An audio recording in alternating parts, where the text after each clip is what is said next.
Today we're talking about Unior's new digital torque wrench, Series 266. To talk me through that, I have Jure Kurasets. Hi. The man who knows everything about digital torque wrenches and all tools. Jure, tell me about this.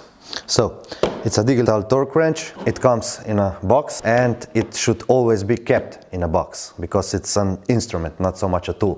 When you open the box, you have inside obviously torque wrench, cable to connect it to the computer, software for your computer, of course instructions on how to use it, and the calibration certificate with a warranty.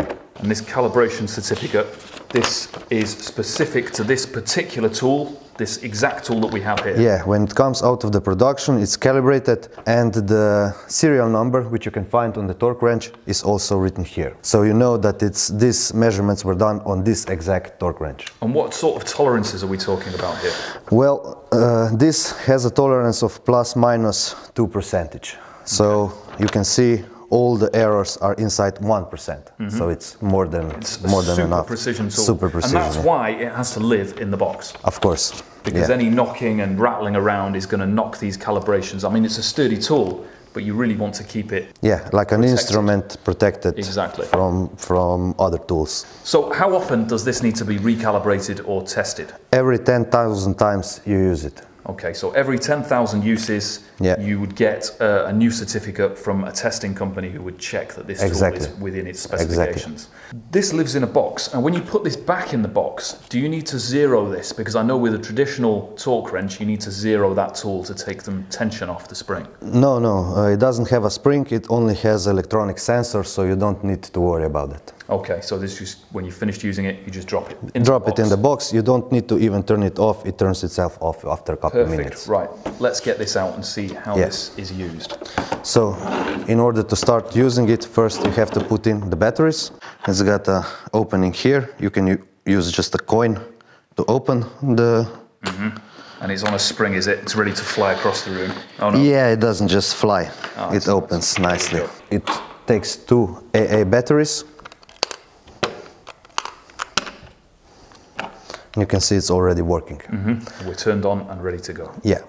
These torque wrenches come in a range of sizes, is that right? Yeah, it's 3 different sizes. The smaller one goes from 1.5 to 30 Newton meters. The second one goes from 6.8 to 135 Newton meters. And the biggest one goes from 10 to 200.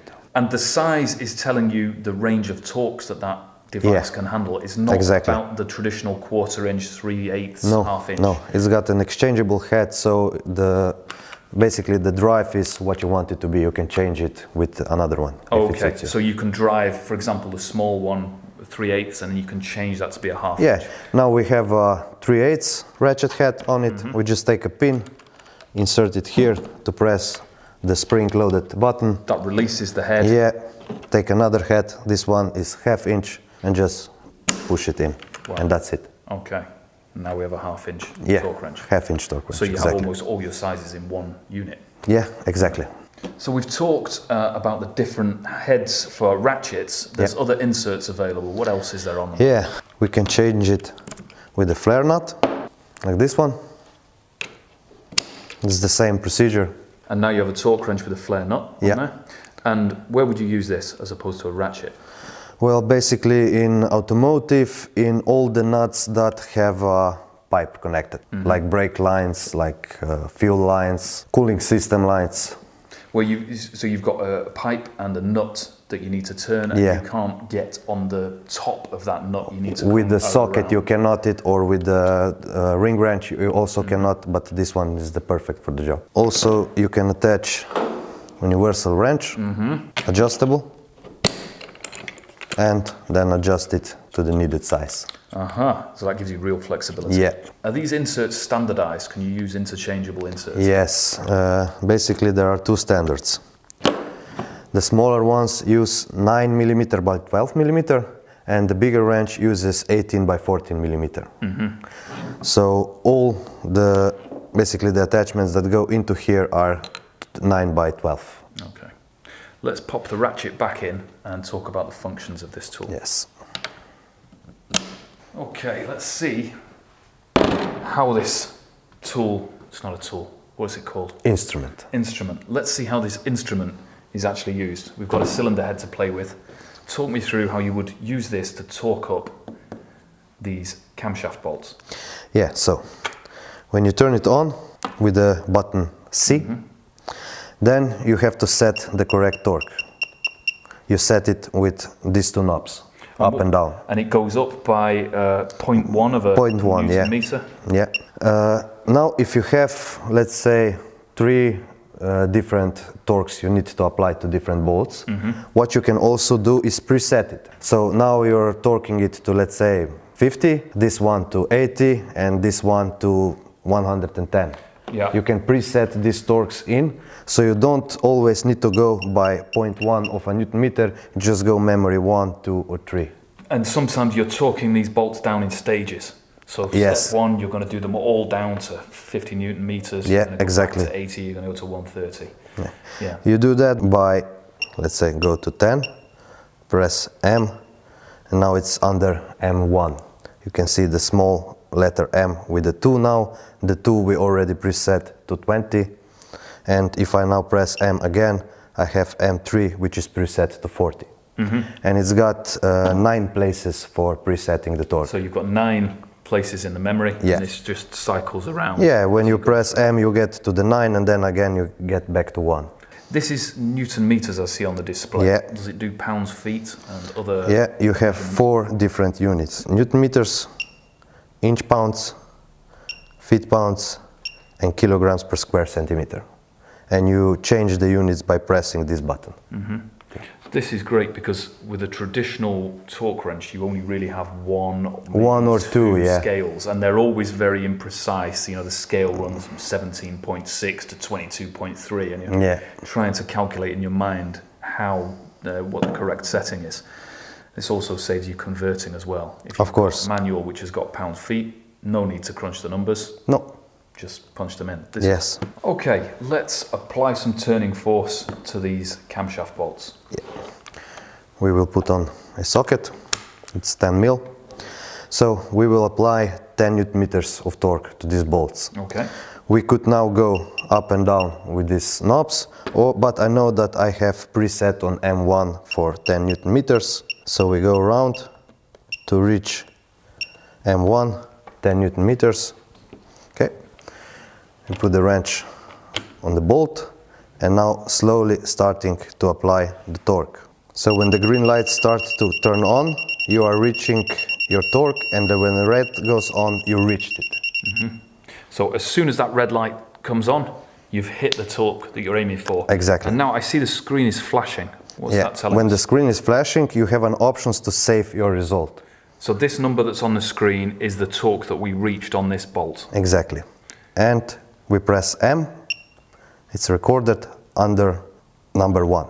And how many memories does this have for values? 250. So you can store 250 values that you've tightened these bolts down to. Exactly. And that's useful because you can have a tightening pattern on... Yeah, on the cylinder heads there is always a tightening pattern, so you have to stick to that pattern and also record it under that number. What can you do with those values? Well, we mentioned the CD with the software at the beginning. You download that software to your computer, and when you connect your torque wrench to the computer, it makes an Excel file with all your values inside. So if you're working your way up an aeroplane wing, for example, you might be tightening down 35, 50 bolts to the same torque. You want the exact values of those that you can put into the log for that aircraft, rather than write them down individually. Exactly. You can download them from here and save some time. Exactly. Can you read them through on the device itself rather than plugging it back into the computer? First you long press the US button to enter the menu, and then press it shortly. Number 1 recorded is 10.2 Newton meters. And how do you read the other values? You browse it up and down with these two knobs. So you can just browse your way up and down the list and record these as you go. How do you clear these values now? You press C. It asks you if you want to erase number 2, and then you press C again as clear, and it's now deleted. Okay. And I see on the screen we have a little P indicator on there. That's telling us about a particular mode, I think. Yeah. you press the US button to go out of the menu. Now you again long press it, so it says mode, and then you change it with these two knobs. Now it's T as track or P as pick mode. Again, press it enough to go out of the menu. P stands for pick. That means when you are applying the torque, the maximum value I will reach will be left on the screen. So that's left 10.8 on the screen. Yeah. And you can now record that number. Record it or reset it. Manually. Yeah. But if you go in track mode, which is letter T, and now when I'm applying torque, the value goes up, and when I'm loosening the wrench, the value goes down. So when we're on peak mode, it locks in that maximum value. The maximum value, yeah. Until you clear it manually. Yes. And in track mode, it simply tracks the torque at the end all the time that you use the tool. Yes, exactly. So we've got a slightly unusual USB cable here. Is there anything we need to know about how to connect this to a computer? Yes. Firstly, what you have to do is long pressing US button, then press it shortly, a couple of times, to reach this. Then you press the button up and you are in send mode. Where you are in send mode, you open the rubber cover, you just insert the cable and the other part of the cable into the computer. And then it's like a memory stick with all your results. Okay, we've covered the usage and the functions of this. Now, is there a way to set this back to its default values? Yes. You just press this letter C and the up knob, hold it for a couple of seconds, and it's reset. So that's like a factory reset. Yeah, if default you find yourself values. lost in the menu, or you found some strange function has occurred. And when you have a full memory of your stored values, you just reset all of them. All right, great. So that's the Series 266 digital torque wrench covered. I will take away this cylinder head. I'll leave you with the box for this precision instrument. And join us next time.